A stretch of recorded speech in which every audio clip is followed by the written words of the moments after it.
paper routes. One time I had 3 different paper routes. I would go around trash day, taking newspapers out of the trash can and going to the local junkyard. And there was, for 100 pounds of paper, which is a lot of paper, so you get a few bucks. I never got that much, but it was enough for me to buy some fishing books or something. That was it. Christmas time is great because they sold Christmas trees by the corner where I lived. And I would go up there, and people would buy trees, I would help them put them on their cars, and I did like a little kid, so that was nice. Plus I would be shoveling snow and cutting grass. In high school, now this was the 60s, late 60s, started to capitalize on the capricious nature of music populace, because music was changing quickly. So I learned that people would buy albums, this is back when it was vinyl, and they would use it for a while, and that's it, something new came down. So they wanted to sell it. So I would have a book, buy, sell. You buy low, sell high. Steve Bay was born. Yes, now, a few years later, somebody got that idea and made a few more bucks than I did. After high school, I got hooked up with this thing that's called MDTA, Manpower Development Training. Oh, well, first, in high school. I did not go to my graduation. I graduated high school. I went to 12 years of Catholic schooling. I got so tired of it. I got down the bottom of New Jersey is Cape May, beautiful, beautiful old town down there. So I just started the graduation. I said, I'm not going down to Cape May. Went down there. We were at a house. It was like the place to go. Everyone came down to fill our place. It was so fun. I was a lifeguard in the ocean, which is not an easy thing to do. It's so funny. Probably about 23 years later, I was living in Petaluma, and this envelope came. Here's my diploma, high school diploma. Yes, been going through their files and we got to get rid of this thing. So I finally got my high school diploma. Now, like I said, I was going to this MDTA thing. They taught me how to be a carpenter. It was a 6-month thing. I got a small stipend. They paid me, and plus I got lunch and some traveling expenses. For 6 months, I'm Tim Keller. I got my tool bag, you know, I'm going to get a job. Now, home building was huge back in the 70s, this is 70s, in New Jersey. So they were just looking for bodies. So I BS-ed my way into a position. That was a quick study. And after a while, I said, why do I have to work for this guy when I can just work for the builder? Which I ended up doing. Creative Construction was born. I was 18 years old. I had 30 guys working for me. It was crazy because I didn't have to keep people. Keep people. So it was just going to hell. So I scuttered everyone. I just started doing interior trim work in these huge, huge homes. I don't know if you know about baseball. I worked on Mike Schmidt, the all-star, the third baseman for the Cubs. So I worked at his house. Now, after this, I got married, had a couple of kids, and then I cheated on me. She had babies, so I kicked her out. Had my dog, gave my dog to the painters that I worked with closely. I met a girl, Joey, she knows me, and she had opportunity to come to California. So I sold my 2 mules, took care of all my customers. Go west, young man, as Horace Greeley said. So I went to California. I started back working in a wood shop, building cabinets. And these weren't kitchen cabinets, these were display cabinets for Macy's and so forth. I got to the point where I was just building the prototypes. So they wanted me, I was doing that full-time, plus taking full-time classwork, 12 units a semester. So then I graduated from there, and I said, I want to be an engineer.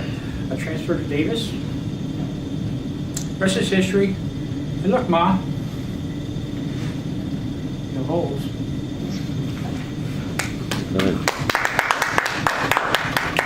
Steve?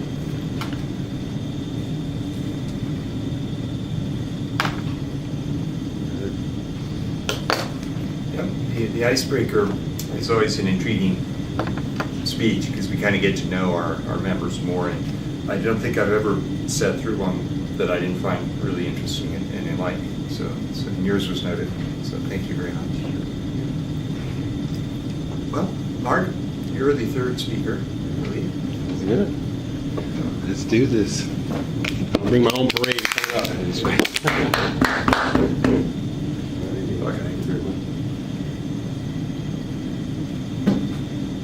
Good afternoon, fellow Toastmasters. Good afternoon. One more time. Good afternoon, fellow Toastmasters. How we doing? We're doing great. Well, I'm excited to be here today. And let's see, where do I start? The free leader of the world, our president, decides that he saw France do a military parade. Then he sees Kim Jong-un do a military parade. And lo and behold, he wants to do a military parade. Amazing. Like, why do we need a military parade? We're the biggest kid on the block. Why do we need a military parade? Speaking of pet peeves, how many of you have pet peeves? Everybody have a pet peeve? Okay. Pet dog. What's your, no, not pet dog. What's your worst pet peeve, Steve, in one sentence? Double negatives. Double negative. I like it. Okay. Tracy, what's your worst top of the list pet peeve in one sentence? When people rattle plastic, Oh. especially in theaters, I just want to. Oh, that's crazy. Well, today, ladies and gentlemen, I want to talk about pet peeves. And I have two major pet peeves that absolutely drive me crazy. But I'm not going to talk about the number one pet peeves. My number one pet peeve is people being late chronically to meetings and events. Not I'm 5 minutes late, no big deal. I'm talking about people that are chronically late to events. Kind of drives me crazy. Or meetings, like, come on, we can all get here on time. That's my first one. But my second one, and again, I'm just being honest, we're gonna lay it out there, are people who complain chronically. And I'm not talking about, well, I didn't get, taco sauce on my taco. I'm not talking about that. Or I got a little headache. That's not what I'm talking about. I'll say it this way. How many of you have a relative or a friend that every time you see them or her, they're complaining about something in life? And many times you try to avoid, okay, Barbara, she complains about everything. That's the person I'm talking about. No, not to Barbara, but I'm just being honest. That is just my pet peeve. And I read somewhere that those things that make you the most upset are the things you should find out more about. And I thought, that's a good idea. So I'm on a mission to find out why people complain chronically. Again, not I got a little headache or, I can't find my keys. No, I'm not talking about that. I'm talking about people that want to have a long conversation on why they didn't get their sauce on their burger at McDonald's. And you go, okay. Oh, excuse me. So that's one of my pet peeves. So again, I did a little research and I found three reasons why people chronically complain. One of the first reasons is that they want to feel important. So while they're talking to you, Tracy, that cousin that comes and sees you and they come up to you and, hi, how you doing? And next thing you know, they're complaining about something. When they're complaining, they have the floor. They're like, it's my time, I feel important, and she's listening to me, not knowing you're listening to her, hoping she just finishes the complaint. You really don't, I hate to say it, many times we don't really care. We just want you to finish complaining so we can talk about something more positive. And that's just the point. People want to feel important. I've seen, you've probably all seen where someone at Walmart or a restaurant is arguing with a waitress or a waiter about something, and it's like, okay, now the waitress or waiter is just there trying to do his or her job, and they don't want any issues. They just want to do their job and move on. And it's really kind of not a fair fight because the person that's complaining generally is probably going to get their way. So my point is this, is many times people want the floor. They want to feel important. Kind of sad. Okay, second thing that drives me crazy with complaining are, I think many times people use complaining to control others.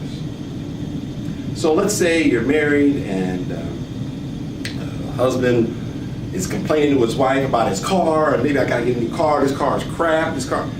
He's complaining, not just to complain, but he's complaining so he kind of controls her or is trying to get her to get him or get a new car. So there's a sense of that, where you try to control other people. I have a relative that happens, you know, the complaining comes out, but it's not to complain, it's to get you or me to move to do something for her or him.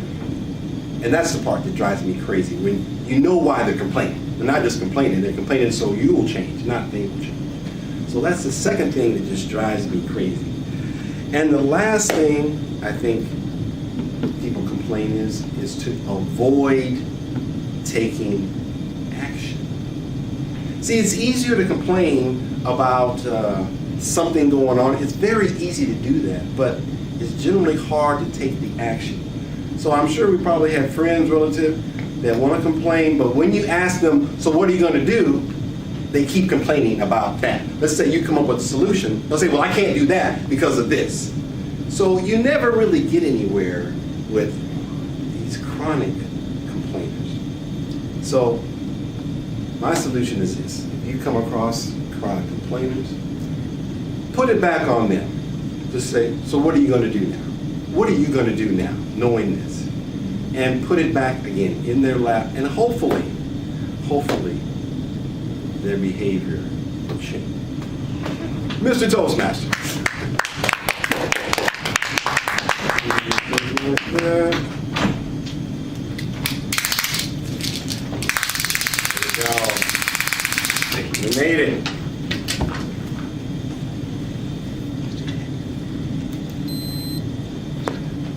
Jack, welcome to the meeting. We varied up the agenda a little bit. Each